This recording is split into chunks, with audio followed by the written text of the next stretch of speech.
Hi, everyone. Thanks for joining us. This is Yekemi Otaru. I'm starting my live. Hang on. Something wrong. Um, so it doesn't seem to have gone live on LinkedIn. One second. I'm just going to pause and see if I can fix this. Okay. That is really strange. That's never happened before.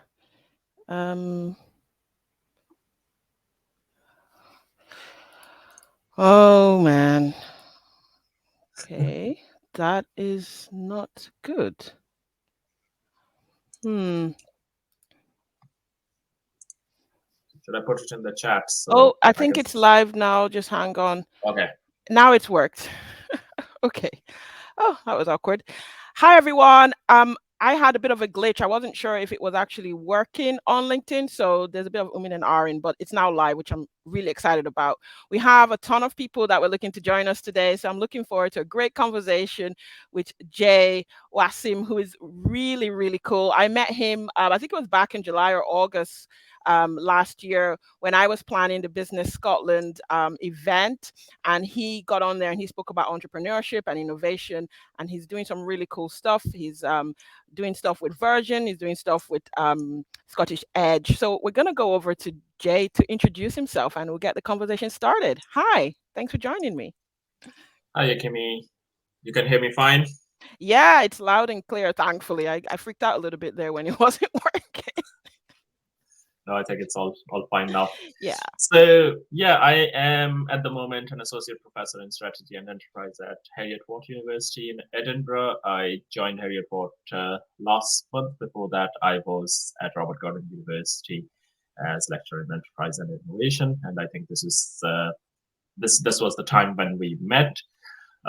So my role is slightly different from most of the academics. So my research and everything I do is more applied, and my focus is that whatever you're doing, it should directly be benefiting the companies. And for that reason, I do a lot of consulting with the companies. I do a lot of interaction with especially small and micro businesses, and as well as a lot of medium-sized businesses as well. So far, I have ran over 50 consulting projects with companies of all sizes, and mostly focus on their growth, diversification, digitization, and resource optimization. Fantastic. I'm so excited, and not just because, you were on the Business Scotland event and you were amazing, but because I personally have experience of working closely with academia and finding that sometimes that balance between applying what we learn, the theories that are taught, and bringing that into the business world and actually seeing it live, sometimes there's a bit of a gap there. So I love what you do because you are an entrepreneur. I know you started your first bit of business at a young age. You work closely with entrepreneurs and you mentor them. You're also a judge at Scottish Edge, which is a competition that goes on in Scotland every year, and it's just recently launched. Actually, is it 17 that is just launched? I think Edge 17 Yeah. applications are going through, and you are, an academic as well. So, can you talk me through, how you balance that entrepreneurship side of things with the theory and the academic practice? It'd be great to know what you're doing around that, because I think that is a gap among most academics. So there are a few things. I remember a good few years ago, I was at University of Portsmouth doing my PhD, and I went to the professor there. He is one of the most prominent professors in innovation, Paul Trott, who was a good friend and the department had there. So I went to him and I said, Paul, I'm going to ask you a question, which after which you might lose respect for me as an academic. Uh, but uh, what the hell is a theoretical framework? And he was like, okay, a theoretical framework is an academic representation of real life events. And a lot of people don't know that. When they hear about theory, they think that, it is something that academics sitting in a dark room came up with. But when whenever we see it as a theory which is actually developed based on empirical data, and especially in my field of work, that data comes from businesses. So we go and we talk to the businesses. There are different ways we do research. So there is your more traditional ways, such as you're doing interviews or you're using surveys to get data. But there is another way where we are actually doing action research. So we are working hands-on with the companies. We are in their offices. We are observing how things are happening, and getting that first-hand information, and then we are turning it into, let's say, a publication. So this is the sort of research I do, and often there are two ways it works. One is we do a project or we talk to the companies and then we write about it as a research outcome, or sometimes we um, or the second stage of that is that then once we do that, then we collect a bigger data based on the initial summaries we get from the companies to do something like a more comprehensive, to see that the sort of hypotheses we have uh, are valid. I think when Say, you, sorry, you were saying no, something no, no. about hypotheses, and so your research, I guess you start with an initial set of assumptions or hypotheses, and then that research either proves or disproves it. Is that the approach you take with this? I love that you asked this. One of my very dear friends, she works for a FTSE 100 company, and at an executive level, and she was here last week, and I could hear her saying again and again, "So my hypothesis is that," and I was like, often people misrepresent the term hypothesis. So when we say hypotheses, they are not our assumptions. So they are that we collect data from, let's say, 5 companies, Hmm. and we say that this is a pattern we see in 5 companies. Okay. And then we take that pattern as a hypothesis based on the 5 companies, and then we test it at a larger scale with, let's say, 100 companies or 200 companies, or in a different geographical context. Let's say if those 5 companies were Scottish, then we would do it at a UK level or at a Europe level. So our hypotheses, or the academic hypotheses, are not just assumptions that we just come up with. They are based on actual empirical evidence. Okay. Okay. So it's trying to see if you can generalize some Yeah, findings that you've gotten from a smaller group. Gotcha. Okay. Excellent. I just want to say hello to everyone who's joined us. We've got a few people that have joined us in the last few minutes. Thank you for joining. Feel free to drop in the comments any questions or comments you have. Tell us where you're listening from, right? Because we've got quite a good group. This is also a networking opportunity to meet other people who have similar interests as you do. As you ask the questions, I will be watching the thread and we will be addressing those questions. So if you've got questions for Jay or indeed myself, let me know. Just by way of introduction, because there are quite a few people that have that have said they will attend this that I don't actually know. So I'm co-director at Ducaru. We're based in Aberdeen, Scotland. We are a sales enablement consultancy. So essentially, we work with sales and marketing teams to really help them improve performance, boost sales. And we do that through different mechanisms. We've got data-driven tools where we can identify gaps and opportunities and help to address those gaps and opportunities. We upskill sales teams on using platforms like LinkedIn for building relationships. We create sales and marketing strategies. We do market research as well. So there's a lot of different things that we do, mainly for the energy, technology, and professional service sectors. So that was just a quick rundown of who am I and why I'm here. Um, so going back to Jay, you've got a few different lenses, and I really want to press into a couple of them. So you are a mentor of well, startups that are part of the kind of Virgin startup scheme, as it were.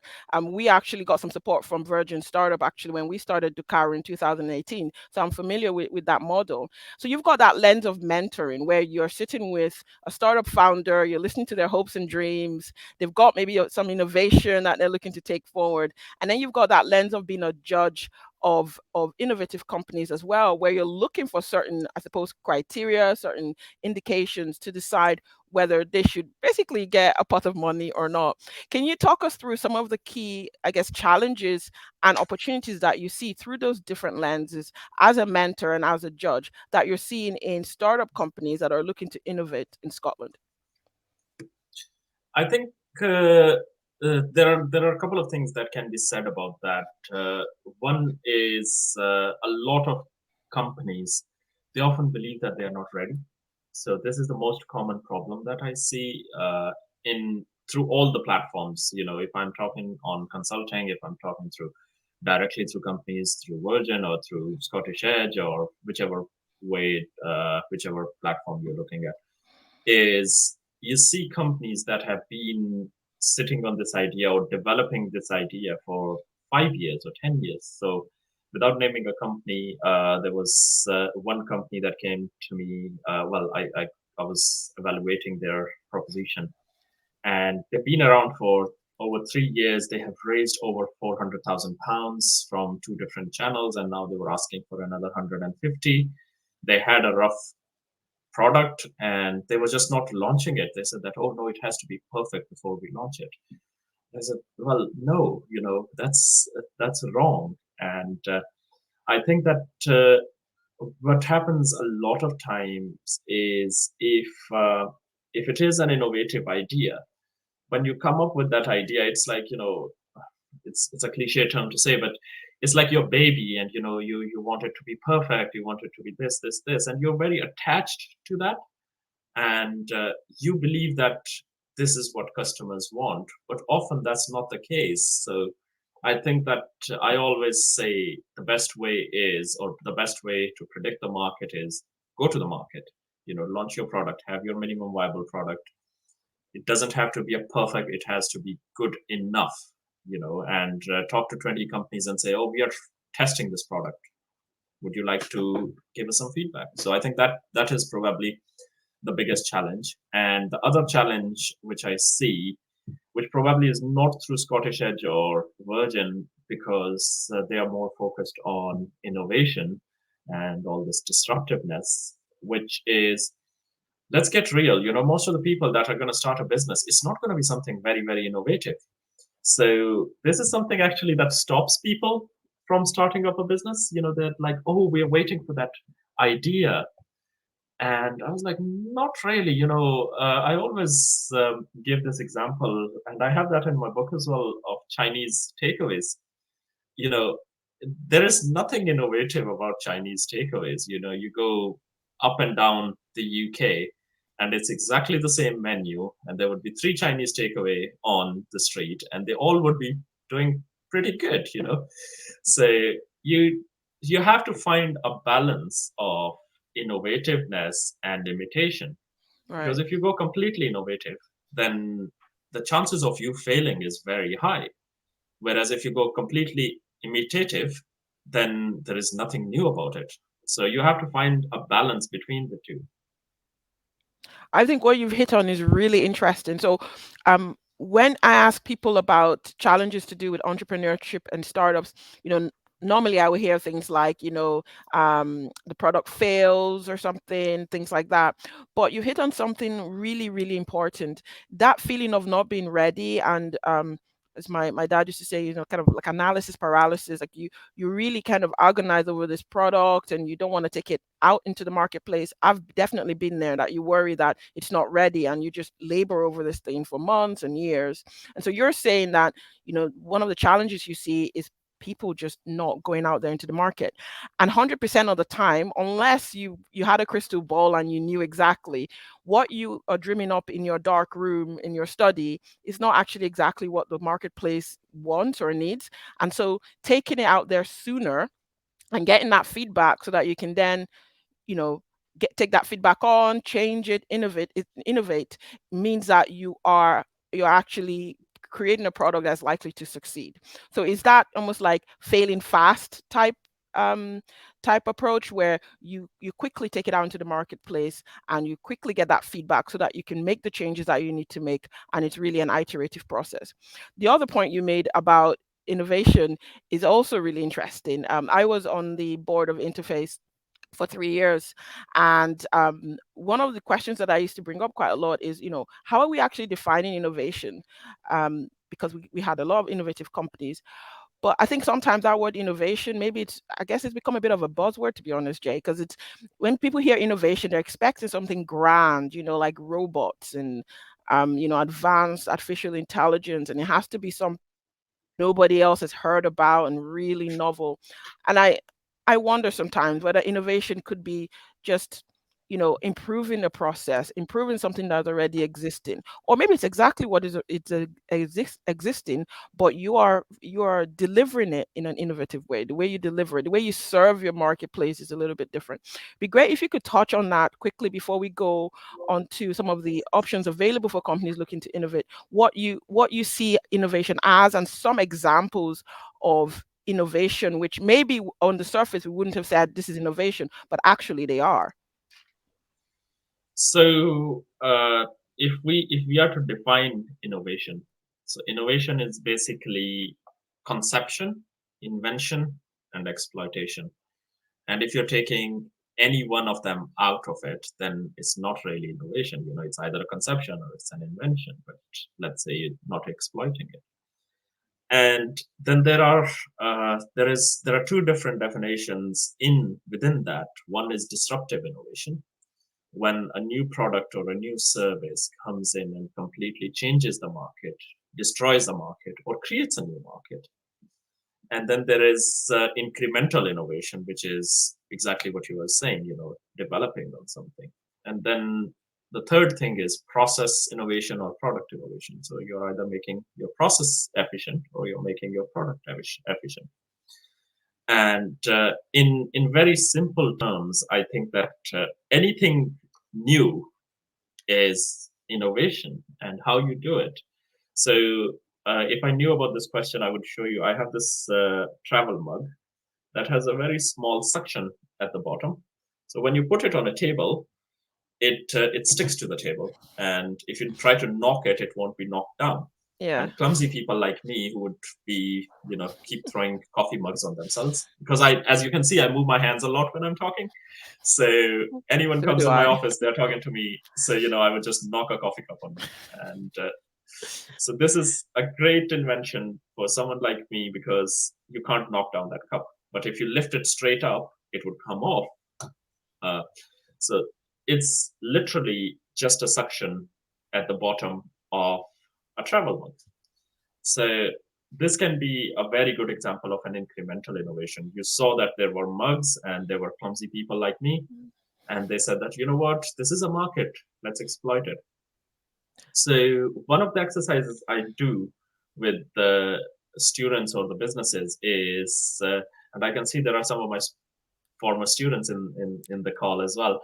So is, uh, you make a list of the products, or you make a list of everything you see around it, and you just write how you can improve those things.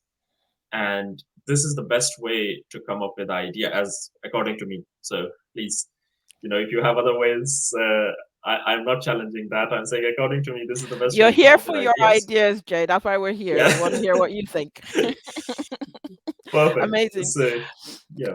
We've got a question which I don't want to miss. We'll come back to what you're saying, but we've got a question from, well, it won't show on the screen her name, but it's Elaine Morrison. You may know her.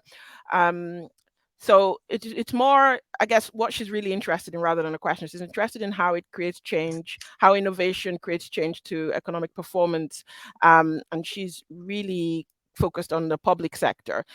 Do you have some thoughts about innovation and the public sector, and how that's kind of taking in innovation and the ultimate outcome for the economy in Scotland? Uh, it's slightly more difficult for the public sector than private sector, and the main issue in that is the sheer size of it. And I always say universities, they don't innovate very quickly, because technically they are a large business. And if you look at a government, or if you look at let's say if we talk about Scottish government and we convert that into a business, let's say, some people might disagree on that very big. So let's say that the government is a business. and it's a very huge business. How would you do innovation in that? Uh, if everything you need to change, it needs to be approved from four different levels.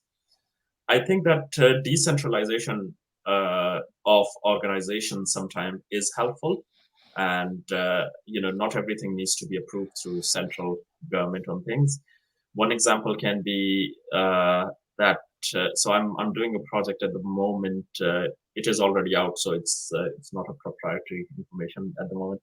So I'm doing a project with Scottish prisons, and it is the biggest challenge I have with that at the moment is it takes so long just to get one thing through. So I sent a proposal in November, late October, and then they got back to me just before Christmas, and then I responded, and then we're still waiting. So Wow. I think that this this makes a big problem. Uh, Creating change in public sector is happening. We can see it. There is now directorates of innovation in public sector, and public sector is actively collaborating with academic institutions as well as small and medium-sized businesses through different challenges to promote innovation. Uh, Again, opportunities like Interface or organizations like Interface or Innovate UK, they're doing a lot. So there are two different things. One is the direct contribution to the economy, and one is the indirect contribution to the economy. Because if innovation is happening at any stage in a business, directly or indirectly, it is helping the economy. So a lot of people say that when we talk about big corporations, that they are not paying taxes, but indirectly they are. They are paying value-added tax. They are paying if they are employing hundreds of thousands of people, then they are paying a lot of income tax. So they might be getting away with the corporate tax, but still, the government sometimes allow or don't intervene that much because the indirect contribution is sometimes way more than the direct contribution that they are doing. Right. Okay. So at a micro level, if a business, if someone starts a microbrewery in their garage, still it is having an economic contribution and slowly making a change. And we are seeing, especially in Scotland, a lot of people are now preferring the locally produced things. Okay. Did I Fantastic. answer Thank the you. question? Yeah, I think you did. And Elaine, if you like to ask a follow-on question, or if that's been great for you, maybe just give us a bit of a thumbs up in the chat. That's excellent. Again, I want to welcome anyone who's just joined or rejoined. And if you're watching this back later, feel free to drop comments in the chat or ask questions. Also, feel free to connect with myself and Jay on here on LinkedIn. We're both happy to connect and have conversations out with this live. So thank you so much for that. I really want to get into the nitty gritty now, Jay, of what are the options available for a startup or SME that is looking to innovate and grow? What are the options in Scotland? Because I've got some friends in England, for instance, and they're always in awe of all the options that are in Scotland. And I personally love that Scotland supports startups so much, and there seems to be a lot of support. But you have to admit, sometimes it feels like unless somebody mentions it, you don't know about it. It can feel a little bit like it's hard to find, and we don't know what all the options are. So talk to me about some of what you're doing, because I know at Heriot-Watt you're doing some work. We've talked about KTP. I've been a recipient of some funding around innovation vouchers in the past, but I know that there are quite a few different options. So can you talk to us about that, please? Yes. So I think that so I have looked at business structures and support available to them in a lot of countries. And what I have seen is sorry, no question just popped up. What I have seen is in Scotland, probably, I think, and I might be wrong on that, in comparison to most of the country, the support available, both in terms of the financial support or in terms of the skill support, is significantly more than you can find anywhere else. So, first of all, if we are looking at soft support, which is more skill based support, then there are organizations like Scottish Enterprise, or if you're in the Highlands, then there is Highland and Island Enterprise. In Aberdeen and surrounding, there is Opportunity Northeast, which is a non-governmental organization supported by the local businesses. So they can provide you a lot of support. They do have some funding that they can allocate it to you as well. And then if you're trying to look at also there is Help to Grow program that now came from the central government. So this is not just only for Scotland. This is available for all over the UK. The main requirement for Help to Grow is that you should be operating. You should be a registered company in the UK operating for more than 12 months, and you should have had more than 5 employees. And then for that, you can get 90% of the cost of training through university covered by the government. And also, you get some additional discounts on any softwares that you're trying to get through the platform. So it is very good help that is available for micro, small, well, mostly small and medium-sized businesses, because sometimes micro businesses don't have 5 employees. Basically, that's one of the issues that I have seen with micro businesses trying to go for Help to Grow program. But also, if you try to replace it, if you are a micro business, then things like innovation vouchers are a great way to start with. So this is a support available through Interface. So it's funded by Scottish Funding Council, where if you go for the basic either workforce innovation voucher, where you're trying to make your workforce more innovative, or a standard innovation voucher where there is some product or service innovation directly happening in your company as a result of the project. So the interface would fund up to £5,000 of consulting. They don't call it consulting, they call it knowledge transfer, but they would pay an academic institution to get some time for someone to do this training for you. And you can either pay £5,000 cash, or you can do in kind, which means that you don't have to pay anything. You just have to put in equal time to that match it. some to match it. And then if you want to take it further, then there is also a £15,000 support, which can be matched. So if you are putting in 15,000, the interface can put another 15,000 for you to hire someone, mostly an intern, like a postgrad student or someone. So that can be another good thing. So these elements are available through Interface and funded by Scottish Funding Council, so specifically for Scotland. Again, another big one, which is more applicable. So I have mentioned for micro businesses and small businesses, these ones. KTPs are more if you are a bigger small company, or if you are a medium-sized company. So KTPs are very helpful generally at the time when you are about to hire a full-time person, because if you go through a KTP, you can. So KTP, for those of you who don't know, is called Knowledge Transfer Partnership. So through KTP, you would hire a person, and 1/3 of the cost would be covered by the government if you're a small or medium-sized company. If you're a large organization, then it's 50-50 split between the company and the government. It's a three-way partnership. So university, associate is the person you would hire, and the government. The person you're hiring would be employed by the university, but they would not even sit at the university. They don't have to come to the university. They would always be in your office working on your project that you have proposed. And there is training budget available for them as well, so they can get trained from the university, or they can get external training for that as well. So basically, the cost to the company is equivalent to hiring a full-time person, but the benefit is 3 times more. So this is another platform which the government is using to build all these partnerships between the university and academic institutions and the industry.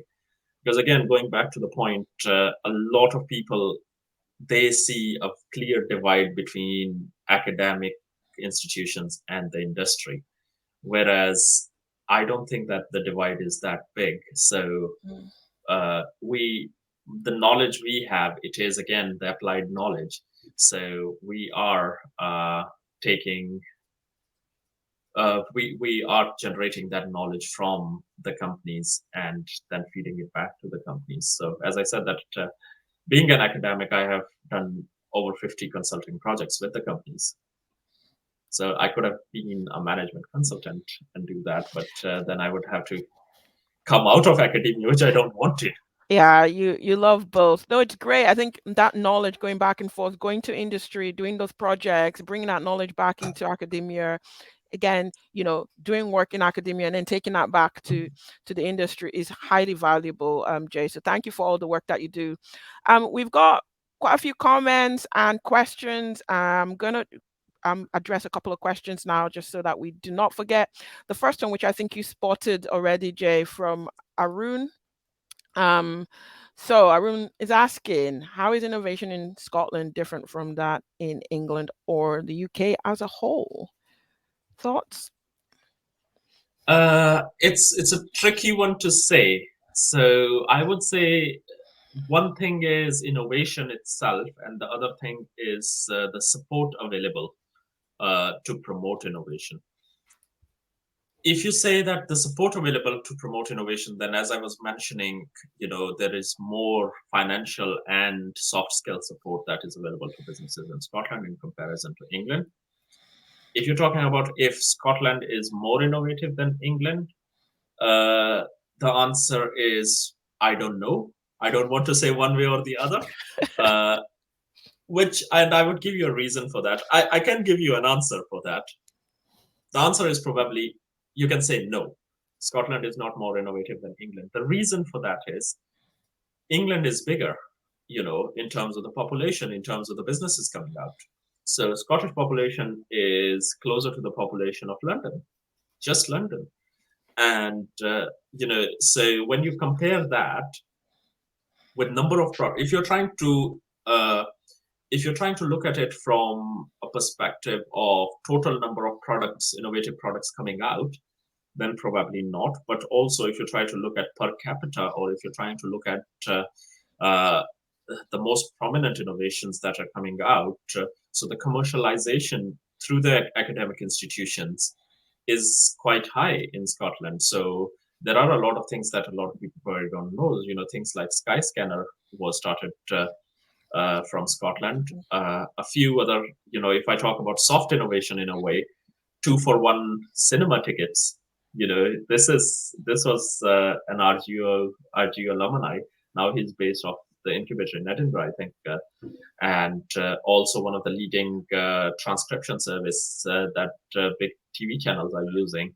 Or probably, I think, I'm not 100% sure on that, but it could be that our transcription is happening through their platform as well. That was a Scottish company as well. So the innovation hubs that are in Scotland and attached to academic institutions or attached to the support organizations are quite higher. You don't find that in every single English city. Okay, great answer. And I appreciate you trying to balance that political correctness there for us. But it's a really great answer. And you need to, spend time working with English companies to see what they're doing and so on. But I do think that Scotland has a lot of support for innovation, startups and SMEs that is unprecedented, as far as I know anyway, in any other part of the UK. Great question. Thanks for that, Arun. We've got one more question before we kind of go back into talking about the different options, if that's okay with you, Jay. We've got a question from Steve. I'm trying to get it up on the screen here. 1 second. There we go. What do you consider to be the top 3 leadership behaviors that free up innovation across a wide workforce? That is a great question. I want to know. You want to know? I think that the answer is very simple, but I don't know if it's possible. The main element in innovation or coming up with anything new is failure. So how much are you willing to allow your workforce to fail? If you're trying to create new product lines and you allocate a budget, so what is the maximum level that you're ready to lose? And if you tell the businesses that, obviously all businesses predominantly, the main thing is generating profit. But at the same time, if you look at the most innovative companies in the world, if we go with the names that you'd hear all over, like let's say Apple or Sony or uh, Google. If you just Google the term failed products of Apple or failed products of Google or failed products of Sony or all of these companies or failed products from Microsoft, does anyone even remember Microsoft Zune? This this Oh, would have that's been true. Oh, this would have yeah. been an iPod killer, and same thing. Apple came up with a gaming console. I think it was called Pippin, which was just before PlayStation, and it failed. So I think that the main issue there is how much you are willing to lose. And then there are obviously, it doesn't have to be a solid cash lost. The other thing is time. So how much time you can give your employees at all level to do something new, because especially for small businesses or medium-sized businesses, the human capital is much more constrained because they don't have that big of a workforce. However, I would also say there is evidence that suggests just because you have a big workforce does not mean that you would be doing things more efficiently. Mm, So you need to look at, the first thing you need to see is every single business, if it's a one person operation or if it's 100,000 people company, you need to go back at your resource optimization. You need to see that how you can make your workforce more efficient, and then you need to give your workforce some not indirect work tasks on promoting. Give them uh, sort of things that can help them come up with new ideas. Let's say that you are making, I don't know, electronic chips. So, okay, I'll give you a live example. So, I worked with this company that was making hovercrafts. Those boats with a big fan in the back, yeah.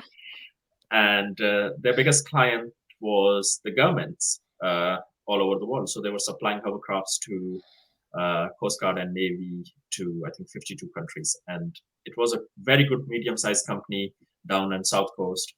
They had a lot of projects, but what would happen is that a government would give you an order that they need, let's say, 5 hovercrafts in 2028. Now you have money, you have people to build that, but you can't build it now because the order would be delivered in 2028. So you're only going to start building in 2027. So what would you be doing for the next 4 years? So one of the things that you can do in this case is tell people in their own departments that what are the other things with the same skill set they can do that can diversify the product range. You have, if a lot of companies have multiple products or services that they are offering, often if you see that there would be one cash cow, which is bringing the most money in, which is a key service that is supporting most of the business operations. Tell people to see that they are not compromising that cash cow, but also what are the other things they can do to support additional services or can increase the process. So sometimes innovation doesn't have to be a new product, it can be how they can make the process more efficient. So, in every single organization, including the ones we are working in, there are a lot of inefficiencies. And, you see something and you're like, why? you know, and we all have these moments, at least, well, at least I have these moments at least 2 3 times in a week. You look at something and you're like, why is it like that? It can be much more simpler. So see, divide your steps, divide your processes into steps and see how you can reduce those steps or how you can make them more efficient, giving people autonomy, but at the same time making processes that it would not compromise the company's core operations. I think that would be probably the best way. Yeah. Great. Thank you. Great answer. Great question. I think providing some structure, almost like freedom with some structure and guidance as well. Thanks for that So question. it's, sorry, if I say top three, so it would be autonomy, more listening to your people, Yeah, and supporting. So support, autonomy, and listening. great. Thank you for that. we've got maybe 7 minutes left, and I really want people to know where they can get more information, more materials around how they can access support around innovation. So, is there a link? Do you want people to get in touch with you in your LinkedIn messages, Jay, just so that people that want to have a further discussion can do that? So if you can drop me an email, I will generally respond to that, or you can send me a message on LinkedIn. Happy to. I think I might already be connected with a lot of you on LinkedIn, but anytime you send a message, I have a bit of an OCD, so I have to respond. You know, I don't know how big or long or short my response would be, but I can't see unread messages. If I see unread messages, it gives me anxieties. So if you drop me a message on any of the platforms, I would get back to you. You can search my name. I think my Heriot-Watt profile is still, it's up, but it might not show on Google yet. It might take a few days. But yeah, I can put it in the chat, my email You can put your address. email. I think the easiest way, if anyone's watching now or later, if you just click on Jay's profile here, just connect with him and feel free to continue the conversation. Excellent. Okay, so we've got a couple of questions, and I think that's probably only those two we can take. So, Stephen, hi, Stephen. So he's got a question around, climate tech and sustainability, which is a hot topic right now. A lot of companies are looking at it. Investors are interested in this. Are you seeing an increase in the number of startups focused on this, Jay? Uh, One word answer, yes. Uh, Longer answer to that is because there is again more support available for all these things now. So anyone, if you look through Innovate UK website, there is a lot of government funding available for sustainability and climate tech. There is support available for green energy. There is support available for making houses more efficient. I was doing, well, I still am doing a consulting project with a company which is looking at renewables. So most of you would know that from 2025, the new houses cannot have boilers. Mm-hmm. So they would have to have other more greener energy. So obviously there is funding available for that. For businesses as well, there is grant available in terms of if you're trying to develop something or even just making your offices more green. So there is government funding available for that as well. The good thing about the government funding is generally that there are some loans, but a lot of them are grants. So you don't have to return it, so it's yours to spend as long as you spend it on what you're supposed to spend it Yeah, on. don't buy a yacht. No. Yeah, don't buy a yacht. Don't take a green don't take a green grant and buy a Ferrari. At least if you have to do it, do get a Tesla. Yeah. So yeah, so again, as Stephen said, that there is also a net zero agenda from the government as well. So plus, I think that a lot of younger people now, they have more awareness in a way. So they are more focused on doing things that are more environmental friendly, that are more social enterprises. And on that note, actually, if you look at the history, even at the worst of economic crisis, let's say during the crisis of 2008 financial crisis, let's say, social enterprises were doing very well.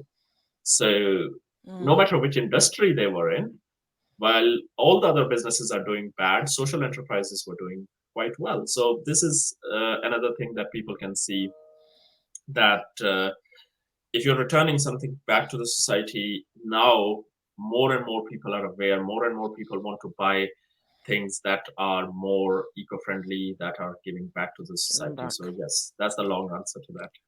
Thank you. I appreciate your short and long answers. Thanks for that question, Stephen. There's one more question that I really want to get to. It's from Jock. Hi, Jock. Just need to get my mouse to work properly here.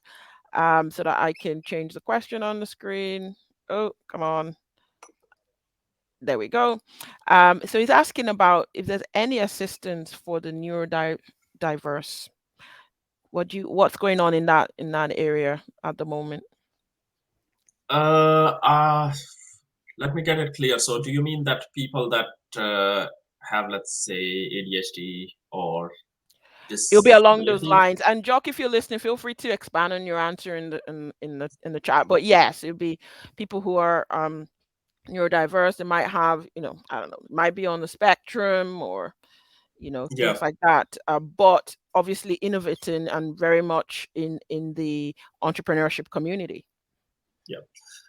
I would say, in if I am to forecast, I would say that for foreseeable future, as a result of COVID and the current situation, we would have more and more support for healthcare businesses, businesses that are directly or indirectly supporting the healthcare. And also, there is more assistance that is coming available for people that have certain. I don't even want to say it's a disability, but people that have that require more neurodiversity, diverse elements. So there are specific funds. I would have to search, but someone told me that there are some specific funds that people that have certain that are working on certain enablers can apply to. I'm not 100% sure if there is anything that is available specifically for entrepreneurs that are, let's say, dyslexic. So that I am not 100% sure. But there is definitely specific pots available for if you're trying to do something to address the challenges, is these certain symptoms that people have. So how you can mitigate some of these challenges, there is definitely assistance available for that. Okay, thank you for that. I appreciate your response to that. And Jock, feel free to contact Jay separately to speak more, and he can maybe get some more information for you if he has it. Thank you everyone for joining me on today's live. I'm really excited about how busy it was. I had quite a few people there connecting, sharing comments, and sharing their expertise. Jay, thanks so much for your time. I know you are a busy man, so thanks for spending the last 45 minutes with me and sharing your knowledge around innovation in Scotland. Yep. No, any happy to do that. And again, if you guys are interested in knowing some of the challenges, and if sorry, I completely went blank. If you guys want to know about these things, or if you want to be involved in anything, or if you are looking to do something through innovation vouchers, or want to know more about the knowledge transfer partnerships we do, happy to have a chat about that as well. So it's not just about the project. It's I am actually genuinely interested to know, as some of the people in the audience might already know, I whenever I connect with a new business, I always say that, oh, can you please tell me how did you come up with all that, and what do you do, what are your day-to-day operations? So it is for my learning as much as yours to learn about what you guys do. Excellent. So Thank you. drop a message. We're always learning, and thanks for your time, and see everyone soon. Bye now. Thanks everyone.